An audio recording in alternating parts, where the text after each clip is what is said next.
I grew up watching their films. I was born in the '70s, late '70s, but I grew up watching Lino Brocka films and Ishmael, Bernal, and the likes. Even Melchonglo. Ah, Direct Melchonglo I was able to work was with. Yeah, and you did Lagarista. Lagarista. Yeah.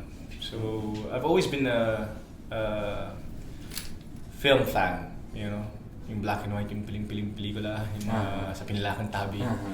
And I was always fond of watching Filipino films from the black and white at the color. So for some reason, I didn't know I was going to be led to showbiz, but it was for me, you know, a treat to be able to watch a film, you know, when I was younger. Yeah. I started mid-90s, so I never got a chance to work with them. So when I was doing Globo, I was doing a TV series back then when they approached me, and they gave me a script right away. So I said, okay, I'll read it. And when I started reading it, I couldn't put it down anymore. So right away, I found a way so I could squeeze it in my schedule, and we're able to do it. Yeah. I had to watch it. I watched it twice. I watched it when I was a kid, and then I had to watch it again. Even Jaguar. So, yun lang. Very Manila, gritty, and ito talaga yung, kumbaga, the real Manila back in the day. Yeah. Did you grow up in Manila? Yeah, I grew up in Manila, Mandaluyong. So I know all the places that they shot, especially in Quiapo. You know, I do a lot of movie shoots in Quiapo. But you did it as Quiapo as a location. Manila in general. Manila by night. So we shot at Hospital de Maynila. We shot at Tondo. We shot at Landfill. We shot at Payatas. Malabon yata. Yeah. We shot around Manila, especially sa Jaguar. We shot in Malate. Yeah. So we showcased different parts of Manila. Yeah. And so this project that was offered to you was also offered to you to produce. Yeah. I guess because they were trying to find some funding for it, and I said, yeah, I had a friend who was into producing as well, so we split the cost, and that was my first foray into producing. It opened a lot of doors for me as a producer afterwards. Yeah. And so you also were aware of Jaguar. Yeah, of course. As the role. Mm-hmm. How did you approach these roles? Well, because I was taping back then, so I would only allot siguro at least a day or two in a week. It took us a while before we were able to finish because I was doing a lot of other things, you know, on the side. But I approached it in a way that, you know, working with my directors, working with Adolf, he had a different approach. Working with Raya, he had a different approach, which worked to my advantage because at least I could separate the two. Because obviously they had different ways of cinema, executing cinema. So I enjoyed my process, and I worked closely with my directors, both of them. And me as an actor, I always approach it in a way that my director tells me how, and from there I create my character. As much as possible, I didn't want to be influenced by William Martinez's attack or Philip Salvador, so I made it my own in a way. Yeah, but we stuck to the script. I mean, the story, you know. Both stories were intact already, so I just had to be in, and I had to really delve into the process of just being the character of William Martinez and Jaguar. So I enjoyed it. I really enjoyed it, especially there were a lot of cameos from different artists that some of them didn't even want to be paid. So there's just so much respect for the script, I mean, for the story. So we really enjoyed ourselves. Well, definitely they were ahead of its time. They were ahead of their time back then. And even I think Raya and Adolf being exposed to different festivals and different film markets abroad, they had a different take. So I didn't want to compare it to how it was done before, but I definitely enjoyed the process of being able to do it now, you know, at this time. And you have a different take, you know. I think with Raya, since he studied in France, he had a different approach. Even his framing is different, as you can see, right? Yeah. And with Adolf naman, he's really more mainstream when it comes to execution. So those two comparisons alone will make you realize that, you know, they're two cinema greats, but they're two different. They had two different approaches in cinema. I don't believe producing or doing indies, it's risky. You know, parang for me, it's a way for us to welcome those who have beautiful scripts that can't get funding from big networks. And if you have the way, you know, to do it, then you give them that chance. And that was my objective why I accepted to do the film. I didn't think about my career, and you know, it's a how should I say it? It's more on a showcase. You know, I didn't do it for my career. I did it because I liked the script when I read it, and just to diversify, to be able to do something different. And as an actor, I always welcome new challenges. It was pretty challenging when it was offered, and I was able to find funding for it, and that's it. I mean, you know, I didn't think about how it was gonna affect my career or anything.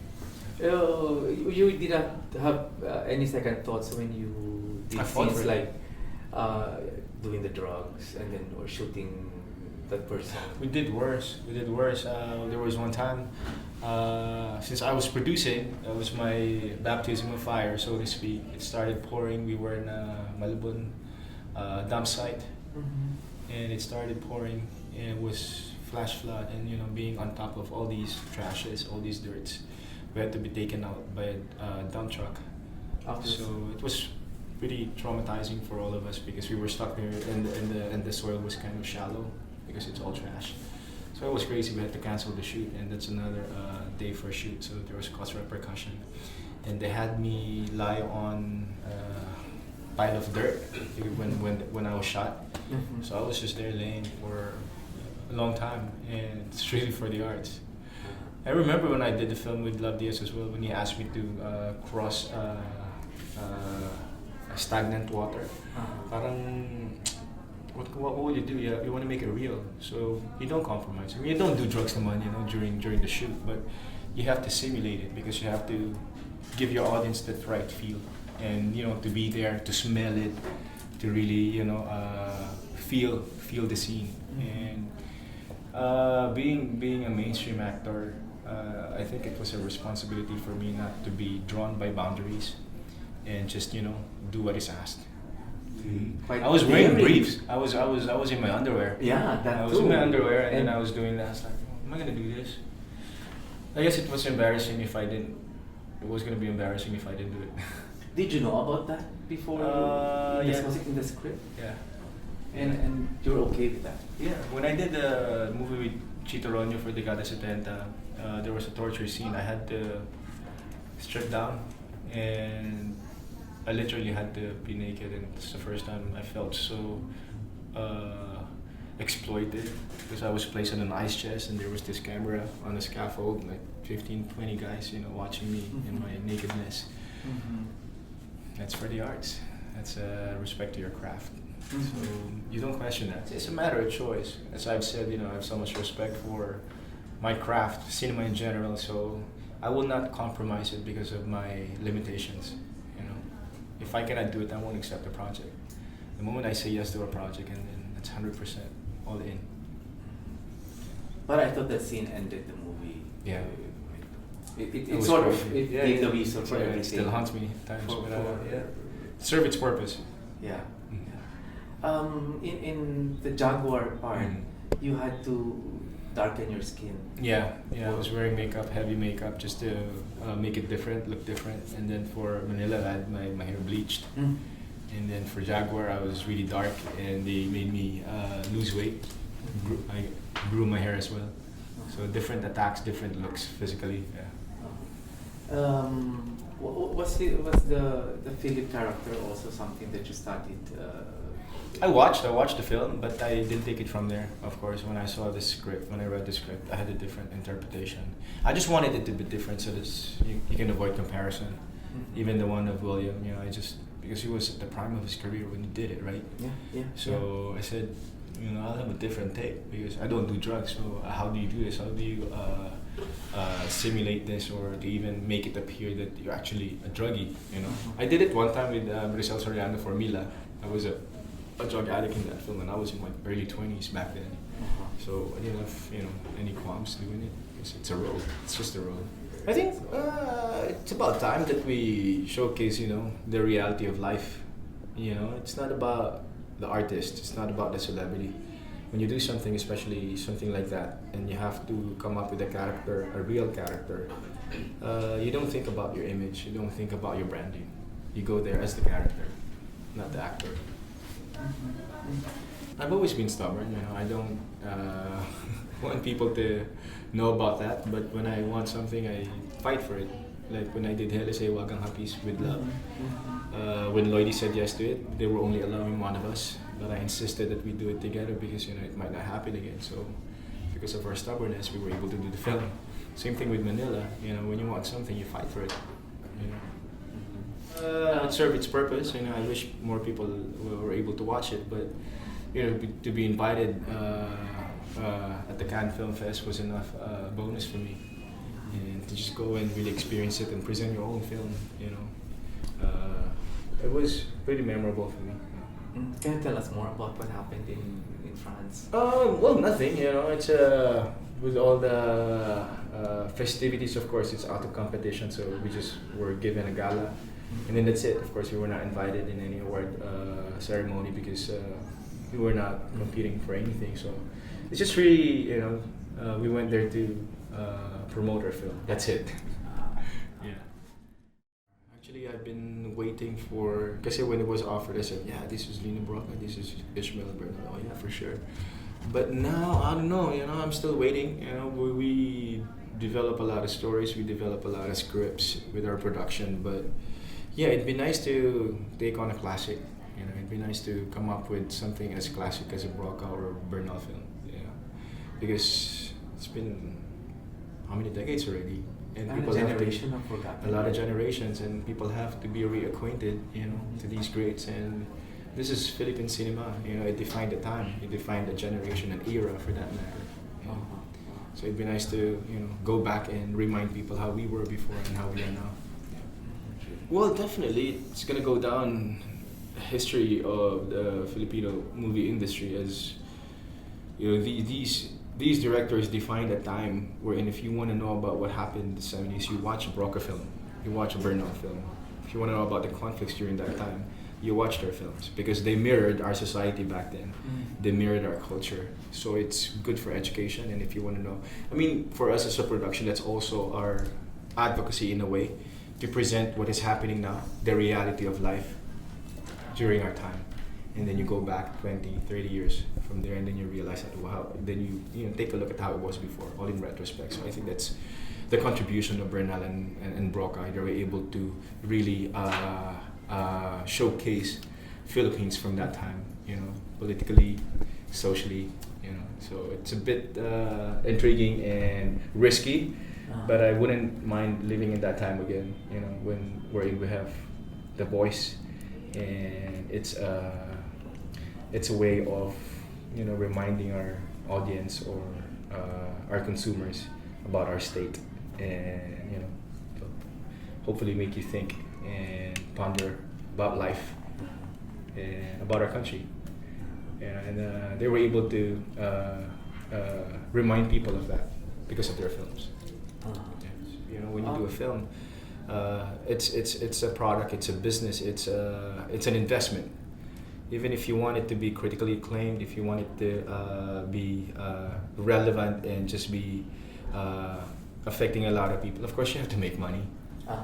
So the business side of things is also part of it. You cannot just put it aside because you want to say something. I won't do a film just to say something. I want to do business. I want to make business because it's hard to earn money as well, and I make it a point to come up with something that is worthwhile. 2 hours is pretty long, especially now that we are so busy with a lot of things. So if you're gonna make me pay $200-300 for a 2-hour film, it must be worth it. It must be worth my time. Will make me think, will make me question my views in life, and would make me realize my passion for whatever in life, especially in the Philippines. Because Filipino films for me are ways for us to just enhance the love stories that happen around us and the conflicts that arise during our time. So you just kind of enhance it, you present it in a cinematic way. So there has to be learning, there has to be a takeaway, there has to be redemption in the end. It just don't make me watch a film and not make me think or feed my mind afterwards. That's Walahati Bautista, you know, and so much respect for these writers who come up with good stories. From the 70s also. Yeah. So now, if you like on the job when I did it, you know, and we premiered in Cannes as well. It was an 8-minute standing ovation, and it's the kind of film that you want to showcase abroad. You know, it might be gritty, but it speaks about our culture, about the Philippines, and that's what I want. You know, to be able to showcase our talents and make business at the same time. Well, to each his own. I mean, you know, everyone has their voice, everyone has their opinion, and if I have to say something, I say it. If I want to say it, but of course I'm aware of my limitations because now we have endorsements. So I'm a practical person, you know. I don't cross the line just because I want to be relevant or I want to say something. You know, I choose my battles as well, and I choose my fighting ground. You know, there are ways people ask me to enter politics because of my influence, but the thing is, I think I have a better platform being in show business, you know, based on the films that you do and the kind of image that you present to the audience. I mean, that would speak a lot about your beliefs as well. And I guess you don't have to be political, you know, to influence people. Mm-hmm. We just live by example and let people see, you know, how life affects you or changes you. I did a lot of movies back in the 90s. Joey Reyes, Mel Chonglo, Joel Lamangan, Chito Ronyo. So I was fortunate, I was blessed enough to be given a chance to work with these greats before it really became busy, you know, before they started slowing down. So back in the 90s when I was just starting, I just kept doing movies left and right and I was able to work with a lot of them. Yeah. Nowadays kasi paulit-ulit na eh, young blood na. Oh, Yeah. but you're doing also Love Diaz. So Yeah. at the same, is it like a decision on your side to sort of balance your No, more commercial? Not necessarily. Not intentionally. I'm a sucker for love stories. I mean, good stories, not necessarily love stories, but good stories. When I read something nice and I have the availability, I accept it. Even when I don't and I like, it breaks my heart. So it's not about imaging for me, but just like what I said, if you have respect for your craft, you know, you don't think about your limitations. You know, you go there as the character. You go there as an actor, not as a celebrity. So the balance, like right now, I'm doing, after all the mainstream films I've done through the years, I'm doing 1, 2, 3 indie films one after the other. Yeah, so it's not about doing mainstream because for me, what we want to be able to transcend is to just really tear down the disparity between mainstream and indie films. A film is a film no matter how much it's done, how much the movie cost. For me, a film is a film. There shouldn't be any distinction between indie films and mainstream films. Mm-hmm. And you're doing an indie film now? Yes, I'm doing a Love Diaz. I'm doing another one with another indie director. I'm doing a Ryan Martin again. Yeah, so yeah, pretty much mostly. Well, I don't want to call it indies just because when people say people think that it's indie, maliit yung budget, Star Cinema. low budget, or yeah, it's not Star Cinema, but even Star Cinema does. We have 3 film outfits now that cater to different genres. So, but for me, a film is a film. You know, I don't. The reason why we just call it indie is because it's independently produced, not produced by a big network. But for me, a film is a film. You know, Spring Films don't do indie films. We do feature films. That's why it was full circle for me. When I did Lagarista, after a couple of years, I did Manila. I was like, because, you know, Manila really has something, you know, that's close to my heart. I always go full circle. After that, I did Maharaka TV show in Quiapo, and then just last year, I did Last Night, my movie with Tin, also in Quiapo in Manila. So I do a lot of movies in Manila. Yeah. And when you were doing Lagarista, were you aware already of Lino Brocka? Of course, bro. I'm always aware of Lino Brocka and their movies and Bernal's and Mel Chonglo. But sayang nga, I didn't get to work with Lino Brocka and Ishmael Bernal. So at least I was able to work with Direct Mel. But back then, wala ka namang concept na ganun. Kailangan lang gawin. Ayusin mo yung acting mo eh. So of course, as intimidated as you can get, even working with Direct Joel Laman, I was just intimidated the whole time. Yeah, working with Direct Chito, working with Direct Joey. I just wanted to get it done and over with. The great directors in the 90s. Yeah, that's really hard. I was really intimidated by all of them. Yeah. Even working with Vilma Santos, Maricel Soriano, Christopher De Leon. Wow. Yeah, it's a treat. It was a treat. Oh, I don't know. I guess it's a calling. You know, it's always a choice. Even if you want to influence and make them realize how great cinema is, you know, they have their own process and their own intentions. You know, so for me, I just really have so much respect for the cinema. So that's why I do these things. You know. When you went into acting, did you do formal study or? I tried getting workshops. Even when I was launching, I was attending a lot of workshops. I did theater in school. Yeah. It was sort of an outlet for me. Yeah. So I don't know. I didn't realize it was gonna be my job. It was gonna be my calling until I just started getting a lot of work, and on the side I would still take up lessons and workshops. Yeah. So through the years, it was really just your natural talent. To get you by, for sure, yeah. But you don't settle, on your laurels, and you don't rest. You don't rest on your laurels. You don't just. After I got the Grand Slam with Decada, I felt more confident for sure. I felt that at least I think I'm doing something right. So it gave me some sense of confidence, but I couldn't just stay there. I had to learn more, and until now I'm still learning. Every day for me, I get to learn new things, and I would never consider myself good or great. Because at the end of the day, as long as I'm working, I can always strive to be better. I can always be better at what I'm doing and be greater. So I will never say that I've reached the pinnacle of my success. So I'm gonna keep discovering about what else I can give or how I can improve as an actor or as an artist. Is there producing in the future for you? Spring Films is celebrating its 10th year, so we've done 5 feature films already. We're coming up with 10 or a dozen films by next year, and we have about 25 films in the pipeline until 2020. Wow.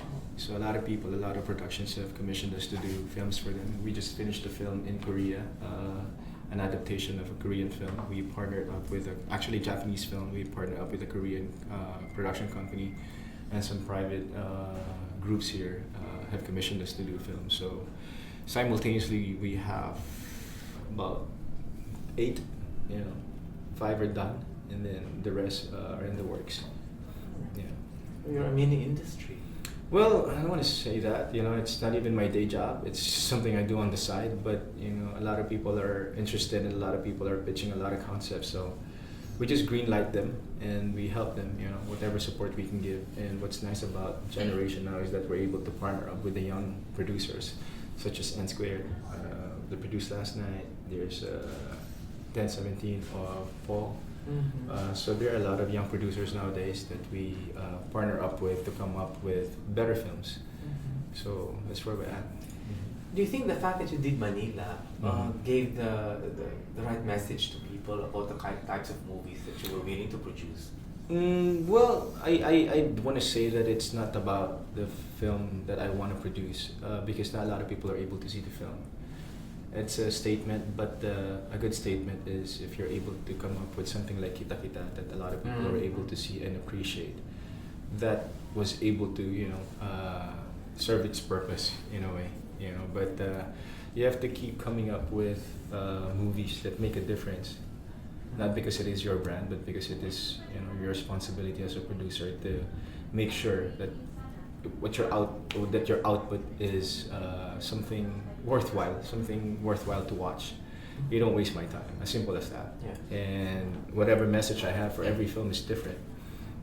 There's always a battle cry. There's always a call to action. But we're activists in our own way. But it's the medium is just cinema. Mm-hmm. Yeah. They're easing up a lot. So I believe if you have a good material, you don't have to worry about anything, censorship and all, because I guess we're not that liberated, but we're more open nowadays. Censorship-wise, because of the international films that come our way, and they're not as strict, when it comes to releasing foreign films. So they have to be fair. As long as we know that what we're showing has significant impact and it's not to arouse people's sexual senses, I think we're okay. If we have the right message that we want to send across, then we won't have to worry about censorship. As a producer, it doesn't bother you that some of the materials that you might encounter might. Well, you face it. I mean, you have to make sure that like for our films, I go to MTRCB. We defend all our films personally, and sometimes they give us bad review or negative rating, and we defend our film. And most of the time, they understand. They just need to listen, and they just want an audience. They just want explanation. And if you're able to defend your film, then you're okay. So for us, if we encounter scripts that are intriguing, we deal with it right away, so as to avoid, like what happened with Marawi.